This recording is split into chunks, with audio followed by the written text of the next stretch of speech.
দক্ষিণী সুপারস্টার আল্লু অর্জুনকে গ্রেপ্তার করা হয়েছে। বক্স অফিসে দাপটের সঙ্গে চলছে আল্লু অর্জুনের পুষ্পা 2। তাই এই প্যান ইন্ডিয়া তারকা এখন সাফল্যের জোয়ারে ভাসছেন। কিন্তু এরই মধ্যে একটি দুঃসংবাদ আল্লু অর্জুন ও তার অগণিত ভক্তের জন্য। দক্ষিণী সুপারস্টার আল্লু অর্জুনকে গ্রেপ্তার করা হয়েছে। আল্লু অর্জুনকে গ্রেপ্তারের পর পুলিশ তাকে চিক্কতপল্লী পুলিশ স্টেশনে নিয়ে গেছে। গত সপ্তাহে মুক্তি পেয়েছে আল্লু অর্জুন ও রাশমিকা মান্দানা অভিনীত পুষ্পা 2 দ্য রুল ছবিটি। গত বুধবার 4 ডিসেম্বর হায়দ্রাবাদের আরটিসি ক্রস রোডের চিক্কতপল্লী সন্ধ্যা থিয়েটারে রাত 9:30টায় পুষ্পা 2 দ্য রুল ছবির প্রিমিয়ার ছিল। এই প্রিমিয়ারে হাজির ছিলেন রেপ্তি নামের এক নারী, তার স্বামী এবং ছেলে শ্রীতেজ। সন্ধ্যা থিয়েটারে পেইড প্রিমিয়ার শো চলাকালে হঠাৎ আল্লু অর্জুন সবাইকে চমকে দিতে তার নিরাপত্তা কর্মী সহ হাজির হয়েছিলেন। ভিড় ঠাসা সন্ধ্যা থিয়েটার দম বন্ধ করা পরিস্থিতি ছিল। আল্লুর হঠাৎ আগমনে সেখানে উপস্থিত দর্শকরা দিশেহারা হয়ে যান। আল্লুকে এক ঝলক দেখার জন্য হুড়োহুড়ি পড়ে যায়। একে অপরকে ধাক্কা দিতে শুরু করে। এই ধাক্কাধাক্কির ফলে মাটিতে পড়ে পদপিষ্ট হয়ে মারা যান 35 বছর বয়সী রেপ্তি। তার 13 বছরের ছেলেও দুর্ঘটনার শিকার হয়েছিল।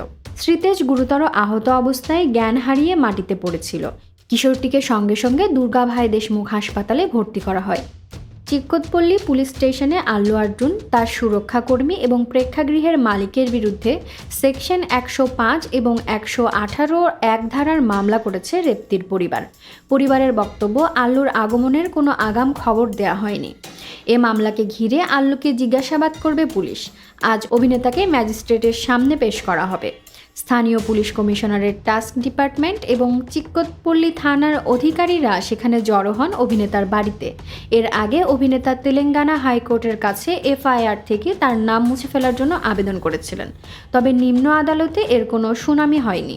প্রেক্ষাগৃহের পক্ষ থেকে নিরাপত্তাজনিত কোনো ব্যবস্থা নেওয়া হয়নি বলে রেপ্তির পরিবারের অভিযোগ। রেপ্তির মৃত্যুর 8 দিনের মাথায় গ্রেপ্তার করা হয় আল্লু অর্জুনকে। এর আগে সন্ধ্যা থিয়েটারের মালিক ও 2 কর্মচারীকে গ্রেপ্তার করা হয়েছে। এদিকে আল্লু অর্জুন তার ভক্তের মৃত্যুর খবরে সামাজিক যোগাযোগ মাধ্যমে শোক প্রকাশ করেছিলেন।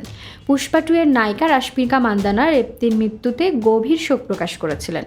দুর্ঘটনার পর সংবাদ মাধ্যমকে আল্লু বলেন, সন্ধ্যা থিয়েটারে যে দুর্ঘটনা ঘটেছে তা হওয়া উচিত হয়নি। আমি সেখানে গিয়েছিলাম, পুরো ছবিটা দেখতেও পারিনি, কারণ সে সময় আমার ম্যানেজার আমাকে বলেছিলেন যে এখানে অনেক ভিড়, আমাদের এখান থেকে চলে যেতে হবে। পরদিন সকালে আমি ঘটনাটি শুনে হতবাক হয়েছিলাম। সত্যি খুব খারাপ লেগেছে শুনে। এই পুরো বিষয় নিয়ে সুকুমার স্যারও খুব বিরক্ত।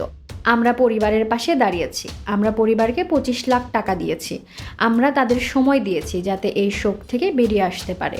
আমি পরে একদিন গিয়ে পরিবারের সঙ্গে দেখা করব, পাশে থাকব এবং তাদের সাহায্য করব। সর্বশেষ আপডেটে যা জানা গেছে তা হলো এজলাসে আল্লু অর্জুনের 14 দিনের জেল হেফাজতের নির্দেশ দেন বিচারক।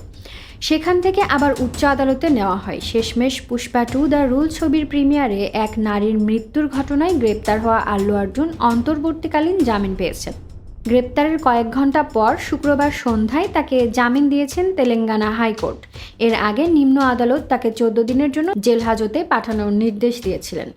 এর মধ্যে মৃত রেপ্তির স্বামী সাংবাদিকদের জানান তিনি মামলাটি তুলে নেবেন। তার স্ত্রীর মৃত্যুতে আল্লু অর্জুনের কোনো ভূমিকা নেই।